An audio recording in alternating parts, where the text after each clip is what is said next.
Hi everyone, you're welcome back. I just want to say thanks for watching, and if you're enjoying this content, kindly subscribe to our channel to get updates on our stories. Written by Kwame Boatman and narrated by Della Doreen. This is a work of fiction. Unless otherwise indicated, all the names, characters, businesses, places, events, and incidents in this book are either the product of the author's imagination or used in a fictitious manner. Any resemblance to actual persons, living or dead, or actual events is purely coincidental. No portion of this book may be reproduced in any form without written permission from the publisher or author.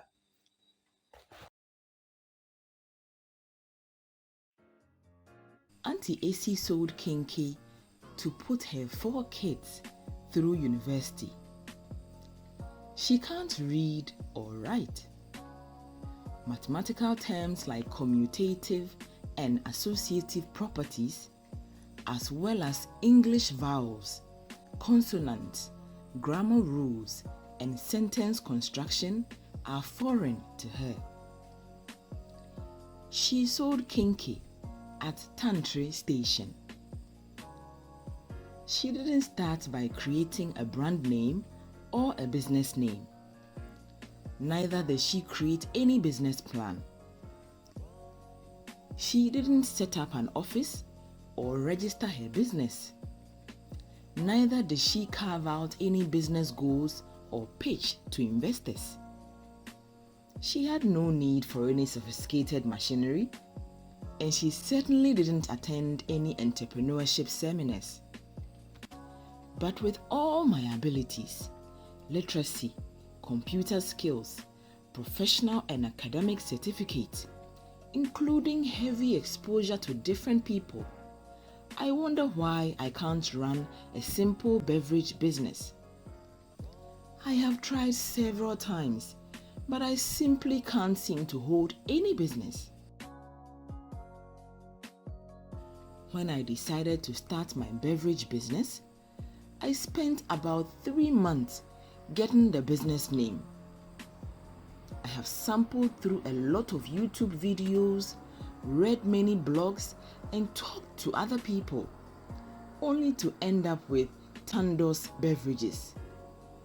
If I knew from the onset that I would only use my surname with the drink to create the business name, I would have saved myself time, internet data, and the stress of research. After that, I wanted to register my business. It's something I learned from the entrepreneurship seminar organized by the City Library. It brought businessmen together to teach us entrepreneurship. Later, when my business didn't work out, I found out that those businessmen were mere employees trying to do the government's bidding. The guy who said he would register my business as a sole proprietor charged me 400 cedis instead of the legal fee of 200 cedis. But going the legal route would have taken forever to get the certificate. I learned that I should register my business with the Revenue Authority to ensure I pay taxes and avoid legal fees. However, the business hadn't yet begun. I bought bottles and hired a graphic designer for a label, which needed a logo.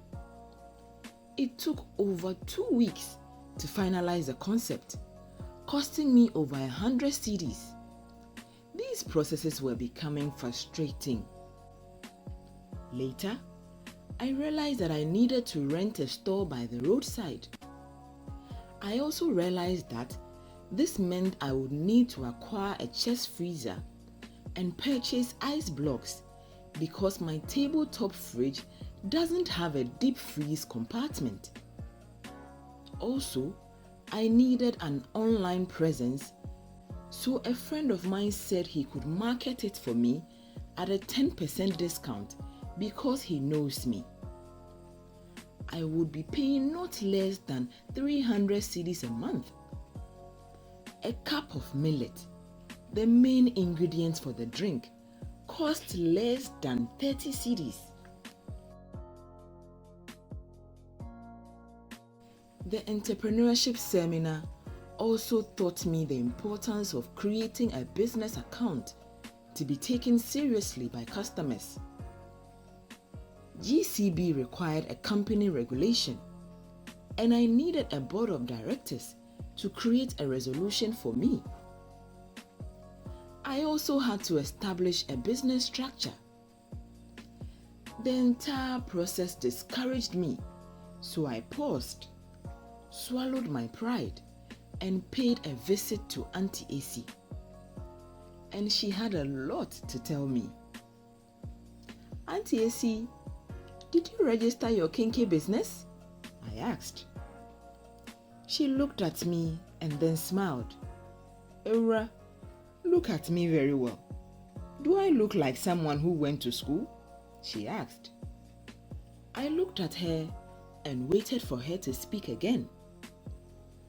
I didn't see how her question had anything to do with the question that I asked, but later I would understand that she was trying to say that space was for certain type of businesses. She poured out everything I needed to know. First, she said survival comes from wisdom, not information overload. Auntie Esi had wisdom. What mattered most to her was making legitimate money. Thankfully, her innate ability to make money was intact because she didn't pass through a formal education in the traditional school system. When she saw my disagreeable face, she said, Ewura, getting paid by someone monthly is not money making. You are free to disagree. I disagreed in my mind, but I knew she knew something that I didn't, especially when it came to making money as a natural ability. She had no desire to emulate any prominent figures, be it Bill Gates, Elon Musk, Kwame Nkrumah, Shakespeare, Sigmund Freud, Jean Piaget, Aristotle, or Isaac Newton. She didn't invest time in studying about these individuals. She only wanted to make money to be a responsible mother to her kids. The only person or role model she knew was her own grandmother, who also sold Kenkey. As for me, I looked up to many historical figures from centuries ago who lived in certain countries, each with worldviews different from my own. Auntie Esi believed that she was planted in her community, town, and country. People survived there, and she could too. As for me, I was hoping for an opportunity to travel abroad. I believed there were many opportunities there to make money. The government has made our economy difficult to survive in. But Auntie Esi has a different opinion about the government. She said, the government was still whack back then. The government has always been whack. My face inquired for an explanation. Follow your history, she said. It's when they are no longer ruling that we see them as saviors compared to the ruling government. Nana vindicated Mahama. The next government will vindicate Nana. It's a frying pan to fire kind of cycle. My ego said, how dare this woman talk to me about history and governance? I hold the degrees. I shut that stupid ego up. What good has my degree certificates really done for me in making money anyway? Auntie Esi didn't need too much money to start. She only wanted to do something for cash flow. She started making Kenkey with what she had. I needed capital to start a business. At least, that's what I was trained for in the entrepreneurship seminar. As if she read my mind, she said, how to start a business and entrepreneurship is not taught for certificate. It's a natural ability powered by wisdom. She told me I can only encourage myself by the experiences that people who have started businesses share. Again, she told me I'm free to argue this one too. Maybe I will do that later. But right now, I'm there to learn from her. But who taught her how to start a Kenkey business and run it successfully for 25 years? From her conversation, it seemed Auntie Esi wasn't seeking a job. She simply wanted to work. People needed Kenkey. She produced Kenkey for them. Simple. I was nurtured for about 19 years of my life in the traditional school system with the sole goal of getting someone to employ me. This is the point. My certificate was supposed to get me a job that over 10,000 people with similar or higher qualifications are competing for. I reasoned that I should give the government a break concerning unemployment issues in the country. We have more people learning to become employees than people learning to create jobs. Our tertiary schools are turning a blind eye to the reality, much like ostriches burying their heads in the sand. They are aware that many of the courses they offer are not relevant in today's world, yet they continue to accept admission fees, tuition fees, and sell us pamphlets. Her closing remarks struck a chord, stating, in my view, anyone who has gone through traditional schooling needs to adopt an entrepreneurial mindset, whether they intend to create jobs or not. A shift in mindset is necessary. Then I said this would be more like a revival.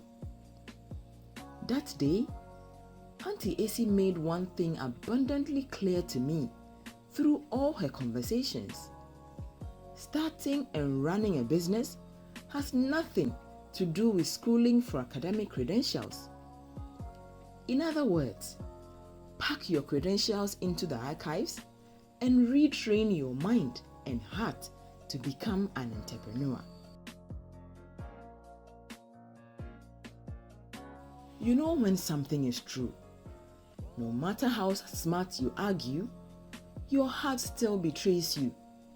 So, I said, Auntie Esi, please, I need help. Ewura, I won't give you money if you ask me. No, how do I start my business? I've paid so much already. What do you want to do? I want to sell millet drinks. What's that? She asked. The one that you mill millet and add spices to. You mean Zonkomi? Yes, please. Schoolgirl, she snarled. Do you know how to prepare it? Yes, please. Then go ahead and sell. Oh, I get it now. You don't know how to go about it. I felt embarrassed, but I had to admit it. She heaved a sigh and said, "What happened to you in school? Little kids are selling sobolo at the station and making money. With your tertiary training, imagine what you could do to make your business successful. Anyway, go make the drink. Bring it to the station tomorrow. You will sit by me." "Wow, thank you." "What will you add to it?" "Just Zonkomi." Auntie Esi looked at me with a disappointed demeanor. In my mind, I said, "Oh boy, what did I do?" "What did they teach you in school?" she asked. "I did business administration." "Bachelor of Science, Business Administration," I said proudly. "It's a waste of good money, if you'd ask me," she said bluntly. The drivers and mates at the station usually don't have time to eat heavy meals, and they prefer not to spend too much money on food when they've already sent money home for household expenses. Offer them something chilled and filling at a reasonable price. You'll have a business. Add some bread to it. Get 3 loaves. Cut them into sizable portions and include them. That was eye-opening. She was mean, but she was really helping me here. So, talking about adding bread, I told her, "I'll quickly go get some wrappers to package them." She looked at me again and seemed sad. "Ewura, don't make me waste my wisdom on you. I have children to pass it on to." "You don't need any fancy packaging. Just get the plastic bags. That's all you need." The next day, I sent 20 bottles of Zonkomi with slices of bread to Tantre station. Auntie Esi gestured toward a stool, and I placed the chest on it. Then she began announcing to people that she had Zonkomi and bread available. The people knew her well. Some came and cracked jokes with her. At times, she would playfully tease certain drivers to go find a wife. It was all fun, but I saw that through those acts, she had already sold 10 bottles. I just stood there observing. When anyone wants to buy, I take it from the chest, hand it over, and take my money. Before long, all the drinks and bread were sold out. She told me to hurry home and prepare another for the next day. Wow, that was easy. I didn't spend much to do this. After a month, I was sending 50 bottles a day, and I had saved enough to buy another chest. 6 months later, I was producing 200 bottles. 2 women had approached me to retail 50 bottles a day each. I heard that one sells hers at Abra Station and the other sells at Peidu Junction. Already, I had employed 2 girls in the community to help me. It was amazing how this was gradually turning into a business. I stopped going to the station to sell after 4 other women visited me. They said they want to retail 100 bottles each for the week. I had to spend more time producing than selling. Within a year, I had become a producer and supplier of Tandoh's Zonkomi. I made enough money to get a health certificate from the municipal assembly, register my business with the Register General's Department, and brand my product. One evening, after a year of doing this Zonkomi business, I visited Auntie Esi in her house. I expressed how I appreciate her help and guidance. I told her that now I understand that schooling has nothing to do with money making. She hushed me there and said, "It's good you went to school. I have observed how you carry yourself around your business and compared it with how other youngsters at the station also go about theirs. There's a difference."